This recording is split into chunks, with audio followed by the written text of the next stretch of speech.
Okay. Hi, my name is Lucas. I'm here with Iyanize.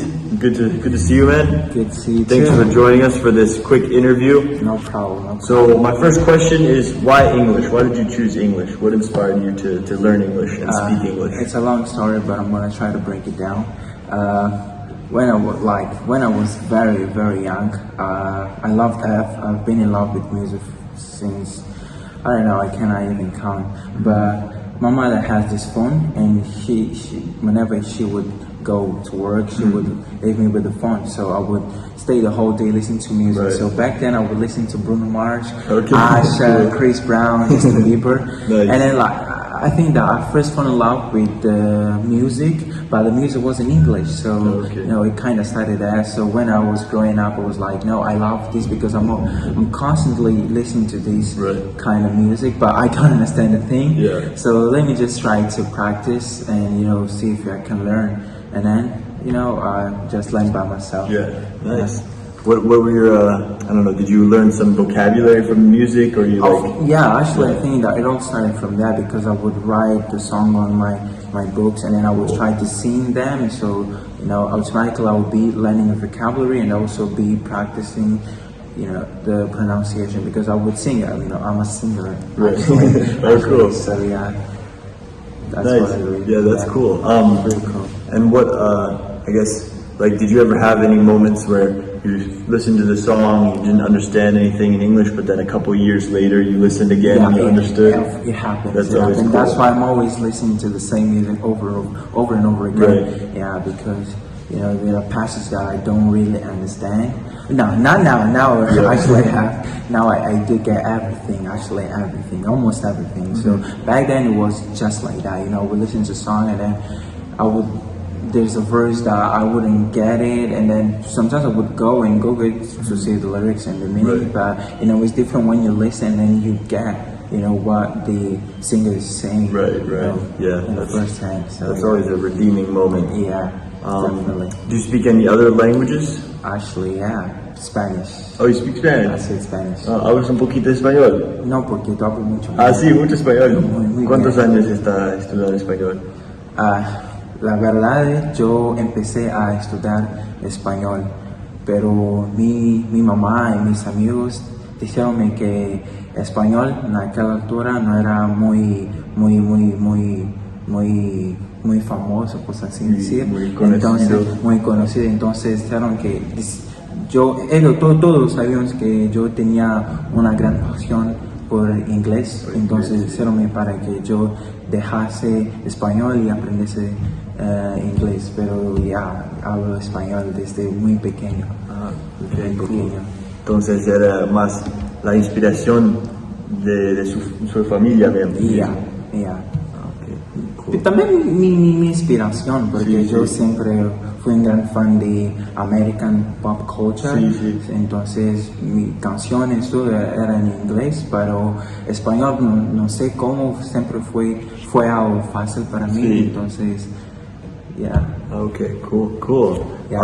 And what keeps you going? What keeps you motivated on your learning journey?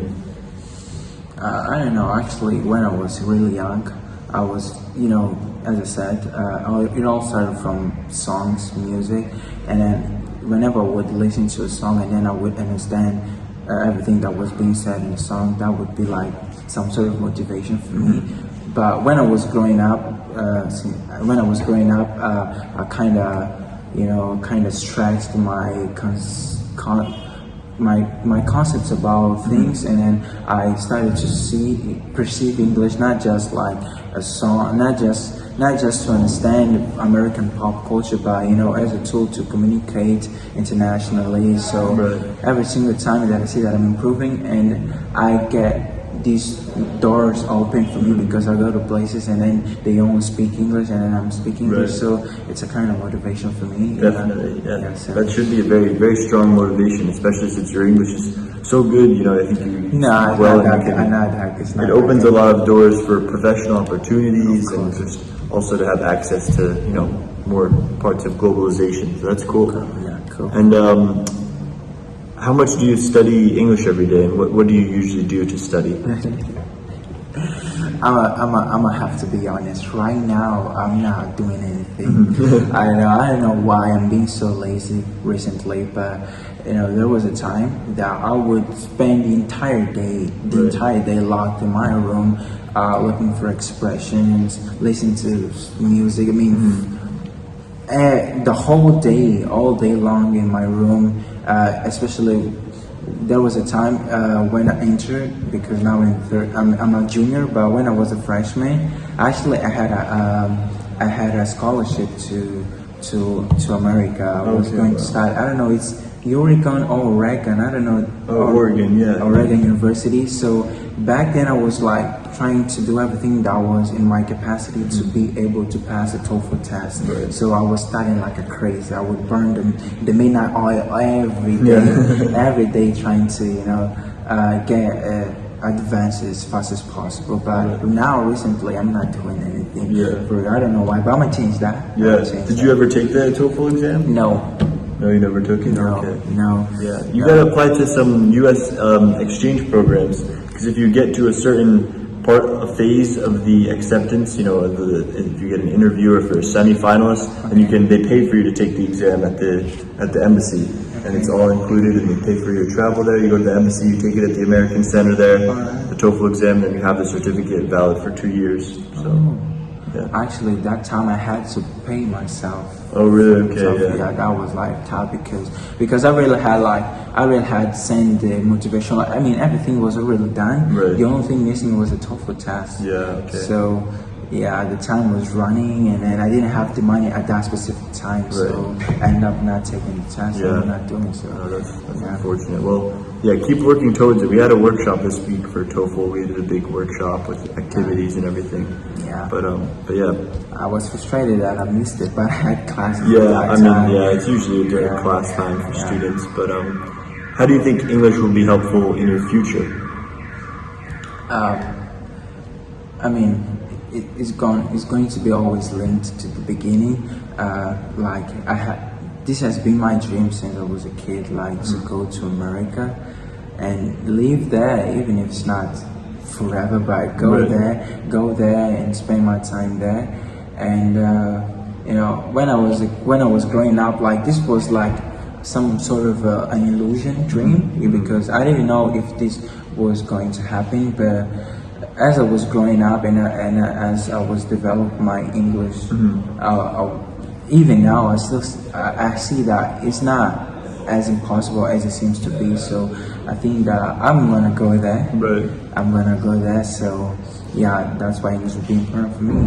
I mean, of course, there are other things that will make English important for me, but right now is that I'm gonna travel there. Cool, man. I think you will too. I think there's definitely if I can't make it, you're gonna have to take it. Yeah.